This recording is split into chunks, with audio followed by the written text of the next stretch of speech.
안녕하세요. 꿈씹는 농부입니다. 오늘도 제가 쓴 책 복음 세상에서 가장 아름다운 소식 두 번째 책이죠. 구원이 필요한 사람들 읽어드릴게요. 오늘은 10번째 챕터입니다. 10번째 챕터 우리의 현실을 직시해야 우리의 현실을 직시해야 유익한 시간들 되셨으면 좋겠습니다.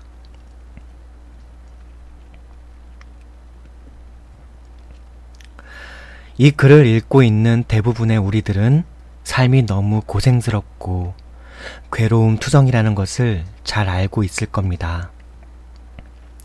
가련하고 불행한 상황에 처해 있는 인생들에 대해 깊이 절감하는 분들일 겁니다. 사망과 죽음의 그늘 아래에서 신음하고 고통하는 시한부 인생에 대해서 슬퍼하는 분들일 겁니다. 네, 이러한 우리에게는 정말이지 이 한스러운 세상과 시한부적 삶을 살고 있는 유한한 삶으로부터 자유케 해줄 도움이 절실합니다. 많은 사람들이 고통을 고통으로, 아픔을 아픔으로 느끼지 못하고 인생의 불행과 비극적 처지를 참담함으로 여기지 않고 그냥 덤덤히 살아가는 것처럼 보이는 것은 허무한 시한부적 유한한 삶을 우리가 너무나 당연스레 받아들이고 있기에 그렇습니다. 그래서 구원이 필요하다고 느끼지 못할 뿐입니다. 또 우리의 거만함과 고집스러운 마음과 교만하고 오만한 마음과 죄악과 세상을 집착하고 그것을 사랑하는 마음이 구원을 향한 우리 영혼의 간절한 갈망을 가로막기에 그렇습니다.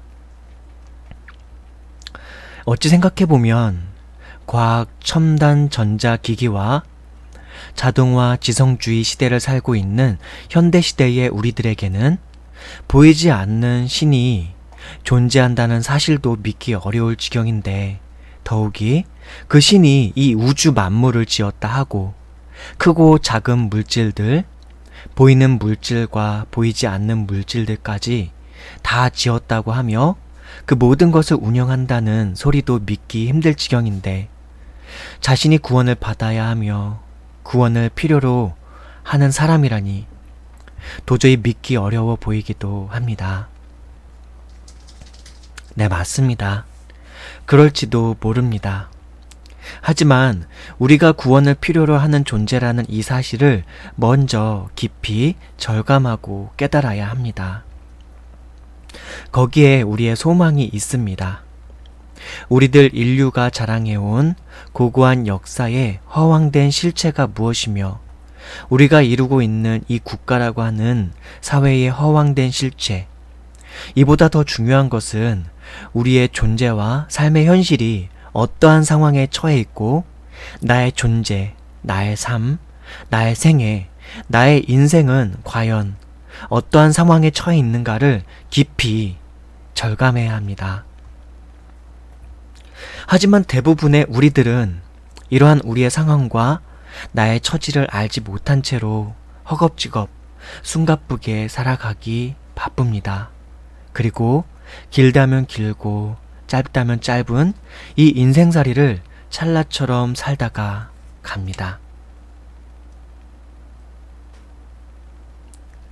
본래 영원을 준비하며 영원에 복되고 복스러운 삶을 위하여 영생의 씨앗을 품고 영원 무궁한 삶으로 부름받기 위하여 태어났음에도 대단히 부질없는 많은 것들에 마음과 몸과 시간을 빼앗기며 살다가 자신의 삶, 자신의 존재의 의미도 모른 채 그렇게 우리는 삶을 마감합니다. 이러한 우리의 처지와 상황을 알지 못하기에 많은 사람들은 만복의 근원이신 하나님을 저버리고 사망이라는 질병을 떠안은 채로 시한부 인생일지라도 쓴 웃음이라도 지으며 그럭저럭 살아내고 있습니다.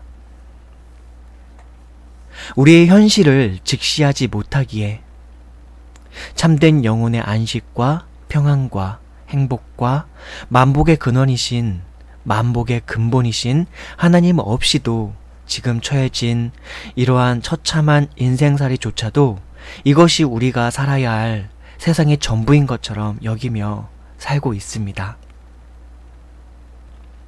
마치 온갖 진수성찬이 차려져 있는 밥상과 바퀴벌레와 구더기와 쓰레기와 오물 덩어리로 꾸려진 밥상이 있는데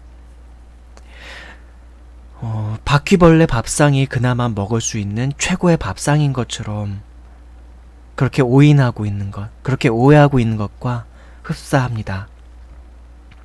하지만 이 세상을 살아가고 있는 대부분의 우리들은 우리의 인생이라는 것이 얼마나 지치고 고단하며 괴롭고 힘들며 헛되고 허무한 것 투성인지를 잘 알고 있습니다.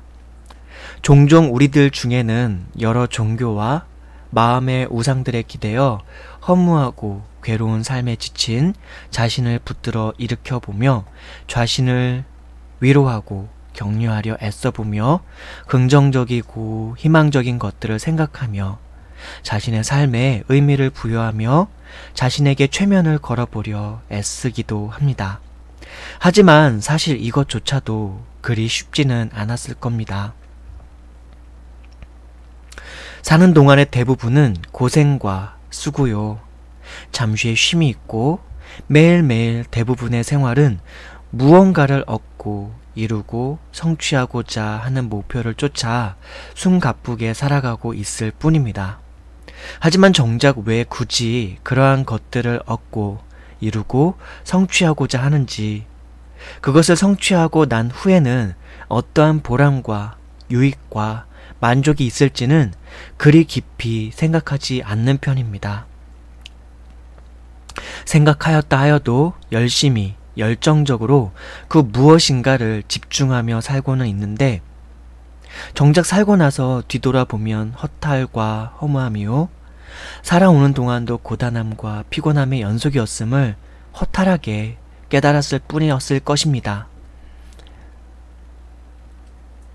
살아 숨쉬는 낙의 의미를 부모의 안녕과 자식의 안녕, 아내와 남편에게 두어보지만 그것조차도 언젠가는 도로 아미타불처럼 자신이 걸었던 기대와 희망과는 전혀 다른 것이었음을 깨닫게 되기도 하고, 가장 소중하다고 여겨왔던 이들과 함께 있어도 종종 홀로 됨만을 절절히 느끼게 되는 인생의 고독을 더욱 깊이 깨닫게 되기도 하는 것이었죠.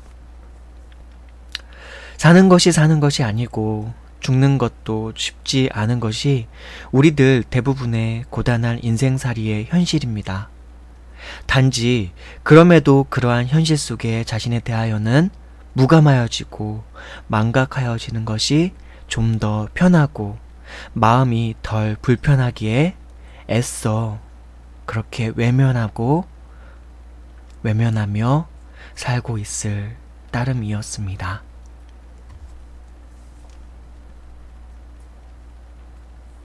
오늘 본문 내용은 여기까지입니다. 그럼에도 불구하고 우리들이 처한 이 현실을 직시해야 합니다.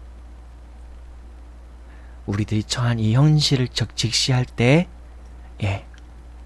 바로 우리는 다음 챕터에 있는 내용으로 들어갈 수 있습니다. 우리가 구원이 필요한 사람이라는 것을 절감할 수 있게 되는 것이죠. 우리는 구원이 필요한 사람들입니다. 다음 챕터가 11챕터 구원이 필요한 사람들인데요. 다음 시간에 뵙도록 하겠습니다. 저는 이만 물러갈게요.